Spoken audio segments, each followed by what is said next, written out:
Macro economics वाले chapter में अब इसमें आगे का पार्ट है स्कोप ऑफ मैक्रो इकोनॉमिक्स। अब इसका स्कोप क्या है, यानी कि मैक्रो इकोनॉमिक्स में हम किन किन चीजों के बारे में स्टडी करेंगे, ये आगे आने वाले आपके बहुत सारे चैप्टर्स हैं, यही इसका स्कोप भी है। ठीक है, अब देखिए इसमें theory of national income, theory of national income में भी इसको स्टडी किया जाता है, यानी कि मैक्रो इकोनॉमिक्स में नेशनल इनकम को स्टडी किया जाता है। अलग अलग तरीके से नेशनल इनकम कैलकुलेट की जाती है, इसके अलग अलग मेथड्स हैं, वैल्यू एडेड मेथड है, इनकम मेथड है, एक्सपेंडिचर मेथड है। ये आपका जो है फोर्थ चैप्टर है, आपको उसमें आगे अच्छे से समझ में आ जाएगा कि किस तरीके से आप जो है नेशनल इनकम जो है कैलकुलेट करते हो। आगे क्या है, थ्योरी ऑफ एम्प्लॉयमेंट। अब आप एम्प्लॉयमेंट को भी स्टडी करते हो कि एम्प्लॉयमेंट कितना है, अनएम्प्लॉयमेंट हमारी कंट्री में कितना है। अब अनएम्प्लॉयमेंट का मतलब क्या है, बेरोजगारी हमारे देश में कितनी है, अब वो किस कारण से है, उसके कॉजेस और उसका क्या सोल्यूशन हो सकता है। ठीक है, उसका क्या सोल्यूशन निकल सकता है कि अनएम्प्लॉयमेंट को कम किया जा सके।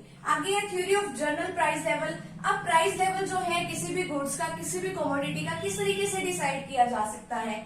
अब इन्फ्लेशन में क्या होता है कि प्राइसेस को ज्यादा कर दिया जाता है। ठीक है, अब डिफ्लेशन में क्या होता है कि प्राइसेस जो है वो कम ही सेट किए जाते हैं। आगे balance of payment, balance of payment में क्या है, किसमें देखा जाता है कि इंपोर्ट और एक्सपोर्ट से रिलेटेड इसकी बातों को स्टडी किया जाता है कि कितना इंपोर्ट कितना एक्सपोर्ट किया जा रहा है। ठीक है, अभी पॉजिटिव है नेगेटिव है, इस बारे में स्टडी किया जाता है। ये सबसे लास्ट चैप्टर है मैक्रो इकोनॉमिक्स का।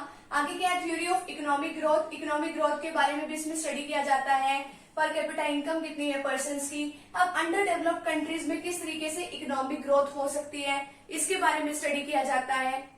और गवर्नमेंट की जो मॉनेटरी पॉलिसी है, फिजिकल पॉलिसी है, उसके बारे में भी स्टडी किया जाता है। आगे क्या है, एक्सचेंज रेट। एक्सचेंज रेट का मतलब क्या है कि एक यूएस डॉलर में, यानी कि एक यूएस डॉलर में कन्वर्ट करने के लिए कितने इंडियन रुपीज की जरूरत पड़ेगी। ठीक है, या फिर अगर हम किसी और देश की करेंसी निकालना चाह रहे हैं तो उसके लिए कितने, मतलब उसकी इंडियन करेंसी के बराबर उसकी वैल्यू कितनी है। ठीक है, आगे क्या है, जैसे कि एक जो है एक यूएस डॉलर जो है इंडियन करेंसी में अगर हम उसको कन्वर्ट करें तो 80 या 82 रुपीज जो है, इतना ही रेट इसका चलता है। आगे क्या है, theory of international trade. International trade के बारे में भी इसमें स्टडी किया जाता है। ठीक है, कि किस तरीके से जो है टैरिफ वगैरह सेट होते हैं, वो भी स्टडी किया जाता है। थ्योरी ऑफ मनी, कि अब मनी के बारे में भी इसमें बहुत सारी बातें जो है डिस्कस की जाती है। डिमांड एंड सप्लाई के बेसिस पे बहुत सारी जो है, और कमर्शियल बैंक से रिलेटेड जो है मनी किस तरीके से सप्लाई की जाती है, वो सारी बातें इसके अंदर आती है। तो यहाँ पे जो हमारा स्कोप है मैक्रो इकोनॉमिक्स का, यहीं पे कंप्लीट होता है। तो